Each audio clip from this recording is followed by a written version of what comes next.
Hi மக்களே, இந்த பதிவு எதுக்குன்னா, இன்றைக்கு தமிழ்நாடோட முதலமைச்சராக பதவியேற்க எதிரி விஜய் அவர்களுக்கு என்னோடய வாழ்த்துக்கள்.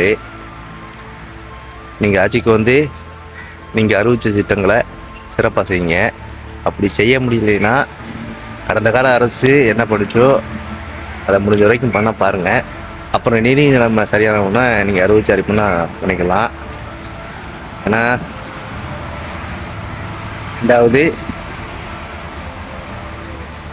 திமுக வந்து ஆளுங்கட்சியாக செயல்படுறத விட எதிர்கட்சியாக மிக சிறப்பாக செயல்படும். அதனால் ரொம்ப கவனமாக ஆட்சி பண்ணுங்க. சரியானவர்களுக்கு அமைச்சர் பதவி கொடுங்க. தமிழ்நாடு 2 கட்சிக்கு மாற்ற அவங்களை தேர்ந்தெடுத்திருக்கு. சிறப்பாக செயல்படுங்க. குறிப்பாக எங்கள் மீனவர்களுக்கு உங்களால் முடிஞ்ச வரைக்கும் என்னெல்லாம் செய்ய முடியுமோ செய்யுங்க. எங்களோட ஒரே ஒரு கோரிக்கை தான் என்னோடய கோரிக்கை.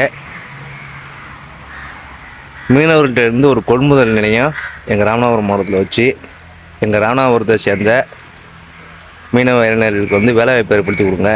அது மட்டும் போதும். ரொம்ப